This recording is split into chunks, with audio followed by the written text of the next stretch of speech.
मुंबईमध्ये अनेक गणेशोत्सव मंडळांच्या गणेश मूर्तींचं उत्साहामध्ये आगमन होण्यास सुरुवात झालेली आहे। परळ येथील कारखान्यामधून बाप्पाची मूर्ती मंडळ मंडपामध्ये घेऊन जाण्याची लगबग पाहायला मिळते। बाप्पाचं रूप डोळ्यामध्ये साठवण्यासाठी लहानांपासून वृद्धांपर्यंत सर्वांनीच गर्दी केल्याचं पाहायला मिळालंय। तर सकाळपासून मंडळाच्या 40 मूर्ती मंडळानं नेल्या असल्याची माहिती मूर्तिकार देतात। याचा आढावा घेतलाय आमच्या प्रतिनिधी भाग्यश्री प्रधान आचार्य यांनी।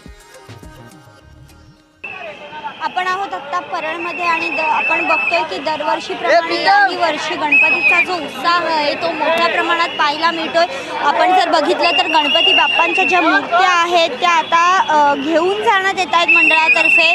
गणपतीचा जो सण आहे तो अगदी तोंडावर येऊन ठेपलेला आहे, त्यामुळे मंडळाचे जे गणपती आहेत ते आज रविवार असल्याने घेऊन जाण्यात येत आहेत। त्याचबरोबर आपण जर बघितलं तर मंगळवारी दहीहंडी आहे आणि दहीहंडी झाल्यानंतर लगेचच काही दिवसात गणपती बाप्पाच्या आगमनाचे वेध लागलेले पाहायला मिळतात।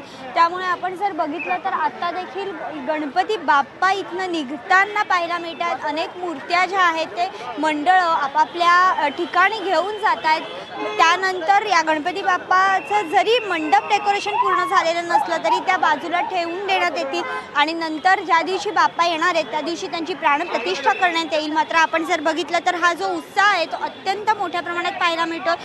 तरुण मंडळी इथे मोठ्या प्रमाणात जमलेली पाहायला मिळतात। ढोल ताशांच्या आगमनासह गुलालाच्या उधळणासह गणपती बाप्पाचं आगमन होताना पाहायला मिळतंय। खरं तर या दिवसासाठी आपण अनेक वर्षभर जवळपास वाट बघत असतो आणि आता जर आपण बघितलं तर बाप्पाच्या या मूर्त्या घेऊन जाताना सगळेच आनंदात आहेत, सगळेच उत्साहात आहेत आणि बाप्पाचं जे डेकोरेशन आहे ते देखील आता पूर्ण होण्याच्या मार्गावर आहे। त्यामुळे बाप्पा आता विराजमान कधी होतील याची आतुरता मात्र सगळ्यांना पाहायला मिळते। व्हिडिओ जर्नलिस्ट प्रतीक जाधवसह भाग्यश्री प्रधान आचार्य, NDTV मराठी, मुंबई।